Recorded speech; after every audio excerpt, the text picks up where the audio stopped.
Eleições 2016, cobertura completa do RDTV, todas as informações no Repórter Diário. Vamos falar sobre São Bernardo do Campo. Estamos recebendo em nossos estúdios César Raia, candidato a prefeito de São Bernardo pelo PSTU. César, muito bom recebê-lo. Obrigado pela gentileza do atendimento do nosso convite, viu? Bom, agradeço ao Anderson, à RD, né, por estar dando esse espaço, a RDTV, por estar dando essa oportunidade, esse espaço ao PSTU, para que a gente possa discorrer aqui brevemente sobre a nossa candidatura. Então vamos falar sobre ela, como é que ela nasceu, qual é a sua disposição em enfrentar essa disputa, certamente uma das mais difíceis aqui do ABC. Sim, né? sim. Inclusive eu vou aproveitar a oportunidade, né, do espaço e primeiro apresentar o PSTU como um partido que nós não atuamos só nas eleições, né? Eu tenho reiterado isso, porque isso é uma prática cotidiana nossa, né? Nós atuamos na luta direta dos trabalhadores. Nós somos um partido onde nós colocamos que nós queremos governar para os trabalhadores, né, para as pessoas pobres desse país, né, não só do município de São Bernardo. Nós temos candidatos em vários municípios do país e a nossa atuação já vem de longa data, né? A nossa história, ela já remonta mais aí a quase 30 anos, né? Atualmente nós temos a sigla, né, PSTU, mas nós somos herdeiros da antiga Convergência Socialista, que atuou junto aqui em São Bernardo, né, na época da construção do PT também, da CUT, né? Então nós temos história, né? Nós temos história no movimento sindical brasileiro. E mantém os princípios, né? Porque essa é uma questão polêmica e a ser discutida, né?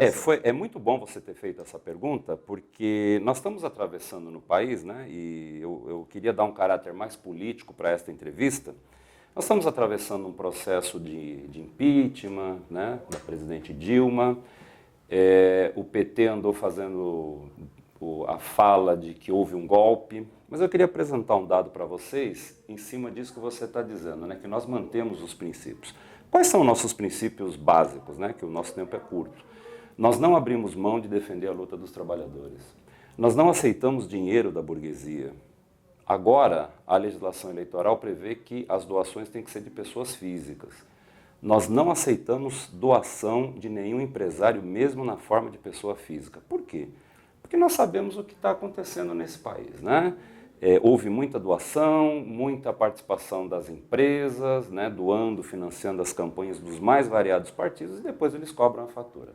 E aí deu no que deu, né? Todos esses escândalos de corrupção, a Operação Lava Jato, e nós acreditamos que essa eleição está num caráter diferente, né?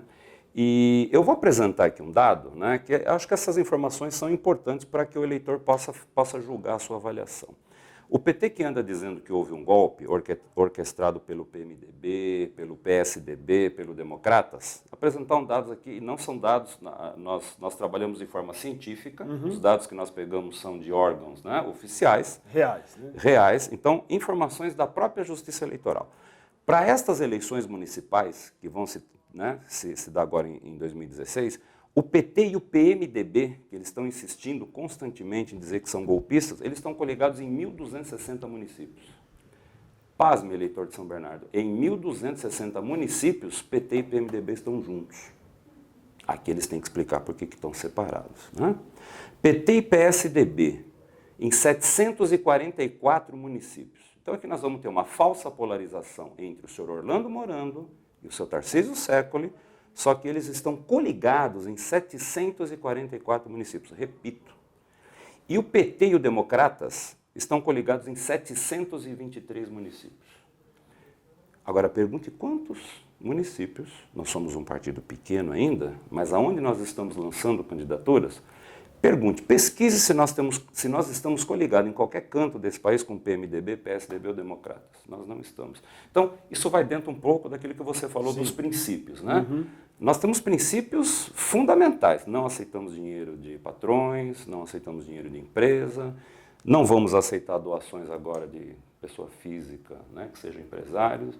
Então, esses princípios nossos são inalienáveis, né? E estar na disputa apenas pela luta política ou pela disputa efetiva para vencer a eleição, César? Não, obviamente, nós gostaríamos muito de ser eleitos prefeito de São Bernardo, porque nós iríamos fazer uma administração totalmente voltada para o interesse dos trabalhadores, da periferia de São Bernardo, para a população pobre, para aquela população que não tem creche, que a escola funciona de forma precária. os professores que ganham mal, né? Então, nós temos propostas, sim, né? Agora, evidentemente que é uma briga de Davi contra Golias, né? Os recursos que nós temos são oriundos das doações dos próprios trabalhadores. Mas é fundamental aproveitar esta oportunidade para que você apresente algumas dessas ideias, para que o eleitor de São Bernardo que nos assiste saiba como seria um governo do PSTU. E eu queria aproveitar e reiterar aqui, eu não sei, está estranho, né? Porque nós participamos da sabatina da TV+, e misteriosamente, quinta-feira havia sido programado um debate com os candidatos de São Bernardo do Campo, e eu recebi um comunicado via WhatsApp que nós havíamos sido excluídos, né? Então, a TV+, deve alguma explicação, né? O Diário do Grande ABC também iria fazer uma sabatina com a gente, e eles nos devem uma explicação. A explicação nós sabemos. Pela nossa pesquisa aí, parece que tem envolvimento aí com o esquema da Operação Lava Jato. Então, eu lanço o desafio para a TV+, saindo daqui, irei lá cobrar o porquê que nós somos excluídos. Sim, e sobre as propostas? Como seria a administração do PSTU em São Bernardo do Campo? O que seria diferente do que está acontecendo hoje, por exemplo? Por exemplo, nós iríamos ter uma relação diferenciada com o funcionalismo público. Por exemplo, para nós é importantíssimo que para que o funcionário público possa prestar um bom serviço ao cidadão, ele tem que ter boas condições de trabalho, tem que ter um bom salário, né? Ele tem que ser bem remunerado, né? Ele tem que ter uma jornada compatível. A nossa primeira atitude em sendo eleito, nós iríamos reduzir a jornada de trabalho, nós iríamos dar o exemplo de que para combater o desemprego é necessário reduzir a jornada de trabalho, principalmente por conta, né, de que o país está numa crise, né? Então nada melhor do que você reduzir salário, reduzir jornada sem reduzir salário, para você poder fomentar a economia, né? Então, iríamos fazer uma auditoria de todas as dívidas que o município, né, tem. Nós iríamos fazer uma auditoria em todas essas obras que estão acontecendo em São Bernardo, que falam tanto da mobilidade urbana e cada vez a gente fica mais engarrafado, né? Revisão de contratos? Revisão de contratos, verificação de como é que foram feitos esses contratos, de valores, né? E isso incomoda, né? Isso incomoda os candidatos, incomoda que a gente possa ter oportunidade de estar falando isso ao eleitor de São Bernardo, de que não vai ser resolvido o problema de mobilidade em São Bernardo e tudo que eles estão prometendo para vocês, passadas as eleições, eles vão fazer tudo ao contrário. Bem, estamos conversando aqui com um profissional de muito tempo na área da educação. Como seria essa área no governo do PSTU, professor César? Por exemplo, em São Bernardo, nós iríamos implantar imediatamente a jornada de 1/3, que parece que já existe, porém, o professor é tirado dessa jornada quando falta professor. Então, nós iríamos avaliar se realmente estão faltando profissionais da área da educação e abriríamos concurso imediatamente para que o professor possa ter uma jornada de 1/3, para que ele possa efetivamente preparar uma boa aula e para que se possa cobrar uma qualidade social da educação que tanto se fala nesse país e a prática é justamente o contrário, né? Vamos pegar o exemplo do governo do Estado. Você tem professores precarizados, né? Você tem o escândalo da merenda, que o PSDB não admite fazer CPI na Assembleia Legislativa de forma alguma, né? Nós tivemos problema na merenda aqui em São Bernardo, né? A antiga secretária disse que as crianças estavam gordinhas, que por isso que precisava reduzir merenda. Então, nós somos diferentes por conta de tudo isso, né? Então, por exemplo, uma gestão eventual do PSTU na educação, você teria a participação da comunidade. Uma tese que nós defendemos muito, que para se acertar minimamente numa administração municipal, aquele que paga imposto tem que decidir o que a prefeitura vai fazer. Então, nós nos apoiamos muito em conselhos populares deliberativos e participativos. Não com uma parte só do orçamento, hein? Com um orçamento total. Isso que eu ia dizer. Qual a diferença do orçamento participativo, que é o modelo que a cidade tem hoje? O orçamento participativo, você decide 10% do orçamento. Conosco, não. A decisão vai ser de 100% do orçamento. Evidentemente que a prefeitura, né, ela tem aquele papel de órgão técnico, né, de se organizar, de dizer como devem ser feitas as coisas, mas o que vai ser feito, quem tem que decidir? Quem vai dar ordem é o povo. É o povo, é o povo. E os outros candidatos sabem disso. Talvez por isso nós tenhamos sido excluídos do debate. E a consciência política, já que a luta política do PSTU é a marca da legenda, né? O senhor falou dessa questão. Sim. Encaixando com essa sua última fala, essa é a primeira eleição depois do impeachment, das manifestações, de toda aquela movimentação que ganhou o país aí nos últimos meses. O senhor acredita que essa eleição municipal tenha um diferencial, tenha esse componente, vai ser importante também, da consciência política? Nós somos um partido militante, né? Nós fazemos reuniões cotidianas, né? Nós nos reunimos todo final de semana, né? Nós nos organizamos por categorias profissionais. E uma discussão interessante que nós estamos fazendo é que essa eleição ela está com uma característica meio diferente, né? Existe muito descontentamento com a política, por isso que o nosso slogan em todos os municípios, fora todos eles, nem Dilma nos representa, nem Aécio Neves, nem Michel Temer, né? É tudo farinha do mesmo saco, né?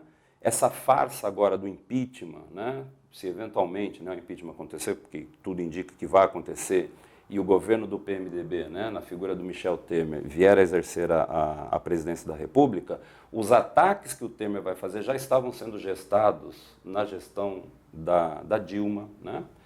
Não sei se o eleitor de São Bernardo sabe, né? Mas os candidatos vão te prometer um monte de coisa, mas passada a eleição, eles vão vir com a reforma da Previdência, eles estão dizendo que a Previdência está quebrada e é mentira, eles vão votar lá no Congresso que o trabalhador tem que trabalhar até os 65 anos de idade, a ideia dele é que você morra primeiro, que você contribua, que você morra e que você não se aposente, 65 anos. Quando você estiver chegando lá perto de 65, fique tranquilo, viu? Fique tranquilo, porque vai ter alguma outra discussão que vai ter que estender para 70. Aliás, já tem gente que fala em 70 anos, né? Então, fiquem tranquilos. Eles vão querer mexer com a legislação trabalhista. Então, você está correndo o risco de, eventualmente, eles te prometerem mundos e fundos na eleição municipal e você está correndo o risco de ficar sem emprego, porque o desemprego está aumentando, né? São 50 demissões por dia aqui na região do ABC, mais de 230 mil demitidos na região, né? É a região que mais tem falta de moradia, né? São Bernardo é a campeã, falta rede de esgoto. Então eles vão te prometer isso, não vão cumprir, e talvez você fique sem emprego, você fique sem aposentadoria. Quem conseguir ficar com emprego, eles estão querendo mexer com 13º, com férias, com descanso semanal remunerado. Aguardem e vejam se não é isso que vai acontecer. Bem, no município, e São Bernardo é um dos municípios com maior orçamento do Brasil, né? Sim. As cidades passam pela crise econômica, os gestores reclamam de queda de arrecadação. Dá para fazer o investimento com esse modelo de consulta à população, com o resultado efetivo mais rápido, César? O orçamento aproximado de São Bernardo parece estar por volta de 6 bilhões, né? No ano que vem é essa projeção. É um dinheirinho razoável, né? Convenhamos, né? Então, a gente precisa criar um outro paradigma na administração pública, né? Inclusive, eu quero aproveitar aqui e dizer que nós somos contra a lei de responsabilidade fiscal. Essa lei foi criada para as administrações ficarem amarradas para pagar religiosamente as dívidas com grandes empresas, com bancos. Dívidas essas que foram feitas, inclusive, sem a participação da decisão da população, né? De obras que são questionáveis. São Bernardo, por exemplo, virou um canteiro de obra, que aquilo vai a passo de tartaruga. Se botar uma tartaruga lá em um cágado, eu acho que os caras trabalham mais rápido do que os caras estão trabalhando. Então, assim, é preciso priorizar o que você vai fazer do investimento. E numa eventual eleição nossa, nós iríamos ganhar a consciência da população para questionar a lei de responsabilidade fiscal, né? Porque aí sobraria dinheiro para você investir em saúde, em educação, em transporte público, né? Nós achamos que o transporte tem que ser controlado pela empresa pública, né? Nós achamos que isso é uma outra atividade econômica que não pode ser privada, não pode ser objetivo de lucro. Porque aí você tem aquela situação, né? As pessoas são mal transportadas, o transporte é muito caro, né? E a gente entende que o transporte não é objetivo de lucro. Você poderia criar, né, locais onde você faria a baldeação, né, de uma linha contra, você poderia racionalizar as linhas, né? Então, isso tudo tem que ser do interesse da população. Os empresários do transporte, obviamente, não têm esse interesse, né? César, grande prazer recebê-lo, boa sorte aí na campanha, fica à vontade para dar o seu último recado a quem está nos assistindo. Então tá, eu vou me despedir dizendo o seguinte, né? Muitas pessoas dizem que nós politizamos demais a eleição, né? Mas nós dizemos que as consequências que o município sofre, elas são consequências que são decisões nacionais, né? Então, por exemplo, falar do desemprego. redução da jornada de trabalho sem redução salarial, né? Para você melhorar a educação, é importante construir escolas? Claro que é, mas é importante também o professor ser bem remunerado, né? E o nosso partido é um partido que vai continuar atuando depois das eleições, né? Todos esses ataques virão, nós vamos estar aqui ao lado dos trabalhadores. E para barrar, a gente tem uma possibilidade de barrar todos esses ataques, né? O PSTU, né, se identifica com a CSP com Lutas, né, que é uma central sindical que surgiu nesse país e que está organizando um setor da classe trabalhadora, e contra todos esses ataques, a gente não tem que esperar a eleição para tentar mudar isso não, né? É necessário que as centrais sindicais sentem, se reúnam e que organizem uma greve geral para derrubar todos esses ataques que estão vindo por aí. Ok, obrigado César pela participação. Eleições 2016, cobertura completa no RDTV, no repórterdiario.com.br, a gente se vê nas redes sociais, no Facebook, no canal no YouTube. Fique ligado, exercício de cidadania permanente por aqui. Grande abraço, até a próxima.